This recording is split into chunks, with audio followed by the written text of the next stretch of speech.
Hello dear students, మనకి ఇప్పుడు చూడండి లాప్లాస్ ట్రాన్స్ఫర్మేషన్స్ అని బిఎస్సి థర్డ్ ఇయర్లో ఉన్న పేపర్లో మనం ఒక ఫస్ట్ షిఫ్టింగ్ థియరం చేసాము. ఇప్పుడు సెకండ్ షిఫ్టింగ్ థియరం గురించి ఒకసారి దాని ప్రాబ్లమ్స్ అన్ని చేస్తున్నాం. ఒకసారి చూడండి, సెకండ్ షిఫ్టింగ్ థియరం అని చెప్పి ఇంపార్టెంట్ ఉంది, దాని మీద ప్రాబ్లమ్స్ ఉన్నాయి. స్టేట్మెంట్ ఏంటంటే, if Laplace of f of t is equal to f of p, Laplace of f of t is equal to f of p. మనకి ఇప్పుడు కూడా లాప్లాస్ అప్లికేషన్స్ ఎట్లా ఉంటున్నాయి, మనకి ఇచ్చిన ఫంక్షన్ t లో ఉన్నప్పుడు దానికి లాప్లాస్ అప్లై చేసుకుంటే మనకి ఆన్సర్ p లో వస్తుంది. That is the transform. Shifting అంటే ట్రాన్స్ఫార్మ్ అవుతుంది. ఈ ఫస్ట్ షిఫ్టింగ్ థియరం కూడా Laplace of f of t is equal to f of p అయినప్పుడు ఈ Laplace e power at into f of t అనే దాన్ని f of p minus a కింద మార్చాం. అంటే p అనే ప్లేస్ లో p మైనస్ a షిఫ్ట్ చేసాం కాబట్టి షిఫ్ట్ అయింది. That is the by property మనం చేసాం. ఇప్పుడు ఇక్కడ చూడండి, Laplace of f of t అయినప్పుడు అండ్ g of t ఇంకో మర్మంలో ఫంక్షన్ ఉంది. g of t అనే ఫంక్షన్ ఎక్కడ ఉంది, g of t అన్నమాట. ఇప్పుడు f of t minus a 0 అని రెండు వాల్యూస్ ఇచ్చారు మనకి. 0 దగ్గర ఒక వాల్యూ ఉంటుంది, f of t minus a ఇంకో ఫంక్షన్ దగ్గర ఇంకో వాల్యూ ఉంటుంది. దీని మీనింగ్ ఏంటంటే 0 నుంచి ఇన్ఫినిటీ దాకా వెళ్ళేటువంటి వాల్యూస్ని ఒక వాల్యూ దగ్గర బ్రేక్ చేస్తాం. స్టెప్ చేసి వెళ్ళాం. ఎలా చేస్తాము అంటే t మైనస్ a అన్నప్పుడు ఇక్కడ చూడండి, t greater than a, t అనేది a కంటే ఎక్కువ, t లెస్ దాన్ a, రెండు వాల్యూస్ ఇచ్చాము. ఇప్పుడు ఎలా దీన్ని మనం అబ్జర్వ్ చేయాలంటే, స్టెప్ ఫంక్షన్ అంటే 0 నుంచి ఇన్ఫినిటీ దాకా ఉన్న ఫంక్షన్లో t వాల్యూ a కంటే తక్కువ. ఏ కంటే తక్కువ అంటే 0 నుంచి a దాకా ఉన్నప్పుడు దాని వాల్యూ 0. మరి ఏ కంటే ఎక్కువైతే a నుంచి ఇన్ఫినిటీ దాకా వెళ్ళిపోతే దాని వాల్యూ ఇది. రెండు ఫంక్షన్స్ ఒక స్టెప్ 0 నుంచి a దాకా బ్రేక్ చేసాము, a నుంచి ఇన్ఫినిటీ దాకా బ్రేక్ చేసాము, రెండు ఇచ్చాము అన్నమాట. ఇప్పుడు మనం ఏం చేస్తాం, ప్రూఫ్ మనకి ఇలా ఉన్నప్పుడు దెన్ లాప్లాస్ ఆఫ్ gt, ఇదే కదమ్మా మన ఫంక్షన్, మనం ఫైండ్ చేయాల్సింది. Laplace of gt is equal to e power minus ap into f of p. Function f of p లో చెప్పాలి. ఓకే, ఇలా చెప్పడానికి ఫస్ట్ మనం ప్రూఫ్ ఏం తీసుకుంటాం, మనకి తెలిసిన లాప్లాస్ ఫంక్షన్ తీసుకొని దాన్ని స్టెప్ బై స్టెప్ మనం బ్రేక్ చేస్తాం. 0 నుంచి a దాకా ఒకటి, a నుంచి ఇన్ఫినిటీ దాకా ఒకటి. ఇక్కడ మనం అబ్జర్వ్ చేయాల్సిన విషయం ఏంటంటే, ఇది 0, ఇది ఇన్ఫినిటీ, మధ్యలో a అనే పార్ట్ దగ్గర బ్రేక్ అయింది. 0 నుంచి a దాకా దాని వాల్యూ 0లోకి వెళ్తుంది, a నుంచి ఇన్ఫినిటీ దాకా దాని value f of t minus లోకి వెళ్తుంది. ఇది మనకు కావాలి. ఇప్పుడు చూడండి, ప్రూఫ్ ఏంటంటే, మనకి we know Laplace of f of t is equal to integral 0 to infinity e power minus pt f of t dt. ఏమా మనకి ఇచ్చిన Laplace of the function f of t అనే దాని value integral 0 to infinity e power minus pt f of t dt. ఇక్కడ మనం ఈ f of t place లో g of t తీసుకొని సింప్లిఫై చేసుకోవాలి. దెన్ మనకు కావాల్సింది Laplace of g of t. ఏమా మనకు కావాల్సింది లాప్లాస్ g of t. ఇది ఏ రకంగా తీసుకోవచ్చు, integral 0 to infinity e power minus pt g of t dt. అవునా కదమ్మా?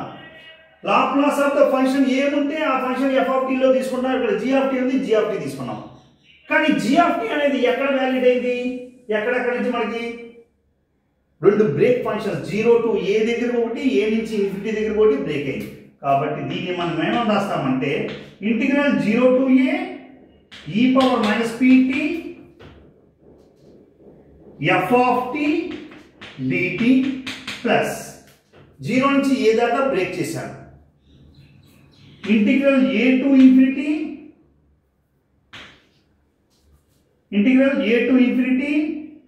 e power minus pt f of t dt అని రెండోది బ్రేక్ చేశాను. ఇక జాగ్రత్తగా చూడండి, మనం రాసింది ఏంటంటే 0 to a అంటే a కంటే తక్కువలో ఉన్నప్పుడు t వాల్యూ దాని వాల్యూ 0 అంటే f of t వాల్యూ ఇది 0 అవుతుంది. మరి a కంటే ఎక్కువ a నుంచి ఇన్ఫినిటీకి వెళ్ళిపోతుంటే f of t వాల్యూ ఎంత? f of t minus a అవుతుంది. ఓకే, ఇప్పుడు ఇది 0 అయిపోయింది, దీంతో మనకి పని లేదు. ఇక్కడ ఆలోచిద్దాం. That employees integral a to infinity e power minus pt f of t minus a dt. ఇది మనం సింప్లిఫై చేసుకుంటే మనకు ఒక రిజల్ట్ వస్తుంది. ఈ రిజల్ట్ కోసం ఏం చేస్తాము? ఇప్పుడు మనం తీసుకోవాల్సింది ఏంటమ్మా? ఇక్కడ తీసుకోవాల్సింది t minus a ని u అనుకోవాలి. t minus a ని u అనుకుందాం. అలాగే మనం డిఫరెన్షియేషన్ లో చేస్తాము, ఇంటిగ్రేషన్ లో చేస్తాము. లెట్ అని చెప్పి దాని వాల్యూ తీసుకొని ఇది సింప్లిఫై చేసుకుంటాం. ఇక్కడ చూడండి ఒక్కసారి, let t minus a is equal to u అనుకున్నాం. మా t minus a u అనుకుంటే u ఎంత అవుతుంది అంటే t is equal to u plus a అవుతుంది, అవునా కదా? ఈ వాల్యూ ఇప్పుడు t minus a u అనుకుంటాము. మరి what about t? u plus a అవుతుంది. ఇలా మనం మార్చుకున్నప్పుడు differentiate with respect to t కి డెరివేటివ్ dt మైనస్ a కి డెరివేటివ్ 0, u కి derivative du. That implies dt is equal to du అని రాస్తాం. dt ప్లేస్ లో du రాసుకుంటాం. జాగ్రత్తగా వినండి, ఈ ప్రాబ్లం థియరము రెండు, దీని మీద ప్రాబ్లమ్స్ కూడా ఇంపార్టెంట్. అంటే dt is equal to du రాసినప్పుడు మరి లిమిట్స్ కూడా మార్చుకోవాలి. మనం ఎప్పుడైనా సరే ఇంటిగ్రేషన్ చేసేటప్పుడు ఓ ఫంక్షన్ t అనుకున్నప్పుడు ఆ t కి సంబంధించిన dt లో రాసుకున్నప్పుడు మనం ఈ లిమిట్స్ ని మార్చేస్తాం. ఇక్కడ లోవర్ లిమిట్ ఏ, అప్పర్ లిమిట్ ఇన్ఫినిటీ. అప్పుడు లోవర్ లిమిట్ t ప్లేస్ లో a తీసుకుందాం. ఇక్కడ t ప్లేస్ లో a తీసుకుందాం. అప్పుడు a అయితే a is equal to u plus a, that implies u is equal to 0. జాగ్రత్తగా చూడండి, ఇక్కడ t ప్లేస్ లో ఏం పెడతామమ్మా? t is equal to a అనుకున్నాం. ఈ a ని క్యాన్సిల్ అయితే u is equal to 0 వచ్చింది. మరి అప్పర్ లిమిట్ చూడండి, upper limit infinity. Upper limit ఏంటి? ఇన్ఫినిటీ ఉంది. అంటే t ప్లేస్ లో ఇన్ఫినిటీ పెడితే infinity is equal to u plus a, u is equal to infinity. ఇన్ఫినిటీకి మనం ఇన్ఫినిటీ అంటే u ప్లేస్ లో ఇన్ఫినిటీకి ఎంత కలిపినా ఇన్ఫినిటీ. సో లిమిట్స్ చేంజ్ అయిపోతాయి. మనకి ఏమేమి చేంజ్ అవుతాయో చూద్దాం. లిమిట్స్ చేంజ్ అవుతాయి, dt ప్లేస్ లో du వస్తుంది. ఇక్కడ మనకి u ప్లేస్ లో t minus a రాస్తాము, t ప్లేస్ లో u plus a రాస్తాము. ఇప్పుడు దీని వాల్యూ ఎలా మారుతుందో చూడండి ఒకసారి. లిమిట్స్ a ప్లేస్ లో ఎంత ఇచ్చమ్మా? a అంటే u కింద u 0 infinity e power minus p, t place లో u plus a f of t minus a అంటే ఎంత? ఇక్కడ t minus a అంటే u, dt అంటే ఎంతమ్మా? dt is equal to du రాసాం. మనం సింపుల్ గా మార్చుకుంటున్నాం. ఇప్పుడు దీన్ని ఏం చేస్తాము? Integral 0 to infinity e power minus p into u minus p into u minus pu minus p into plus a minus pa fu du. ఏమా సింపుల్ గా మార్చుకుంటున్నాం, simplify చేసుకుంటున్నాం. ఇప్పుడు చూడండి, minus e power minus pu minus pe అని ఉంది. దీన్ని నేను ఎలా మారుస్తాను? Integral 0 to infinity e power minus pu e power minus pa fu du అని రాస్తాను. ఏమా ఇలా రాసినప్పుడు ఇదంతా కూడా e power minus pa, it's a constant. ఇక్కడ రాసుకోండి కావంటే e power minus pa is constant, కాబట్టి దాన్ని బయట తీసేయచ్చు. That implies e power minus pa integral 0 to infinity e power minus pu into f of u du. ఇప్పుడు ఇది మనకి కావాల్సిన రిక్వైర్డ్ రిజల్ట్. ఏంటిది చూడండి, ఒక్కసారి రాస్తాను ఇక్కడ చూడండి. e power minus pa, that implies e power minus pa integral 0 to infinity e power minus p integral 0 to infinity e power minus pu fu du.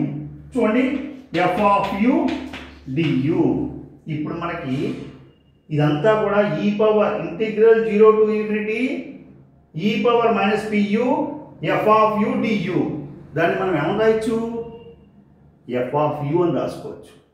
ఇక్కడ t ఒక ఫంక్షన్ లో u ఉన్నా t ఉన్నా దాని వాల్యూస్ మారవు. కాబట్టి e power minus pa integral 0 to infinity e power minus pt f of t dt. Same u ఉన్న place లో t రాసుకుంటాం. అంటే దీన్ని, లేకపోతే ఇక్కడ pt f of t dt. మనకి తెలుసు e power minus pa దాని వాల్యూ ఎంతమ్మా, మనం ఫస్ట్ లో తీసుకున్నది integral 0 to infinity e power minus pt f of t dt. దీని వాల్యూ f of p. కాబట్టి f of p అని రాసుకోవచ్చు. మనం ప్రూవ్ చేయాల్సిన రిజల్ట్ కూడా e power minus pa p అన్న ap e power minus ap f of t. ఇది second shifting థియరంలో ఒక ఫంక్షన్ బ్రేక్ చేసినప్పుడు ఆ 0 నుంచి ఏ దాకా ఏ లిమిట్ లో ఉన్నాయి, ఏ నుంచి ఇన్ఫినిటీ దాకా ఏ లిమిట్ లో ఉన్నాయి, ఆ ఫంక్షన్ ని రాసుకుని మనం సింప్లిఫై చేసుకుంటే దాన్ని పెడితే రిజల్ట్. దీని మీద ప్రాబ్లమ్స్ చేస్తున్నాం. ఫస్ట్ షిఫ్టింగ్ థియరం మీద ప్రాబ్లమ్స్ చేస్తాం. మనకి ఎగ్జామ్స్ లో first shifting theorem, second shifting theorem, change of scale property, convolution theorem, ఇవి చాలా ఇంపార్టెంట్. నెమ్మదిగా ఒక్కొక్కటి దాని మీద ప్రాబ్లమ్స్ చేస్తున్నాం. ఓకే అమ్మా, థ్యాంక్ యూ.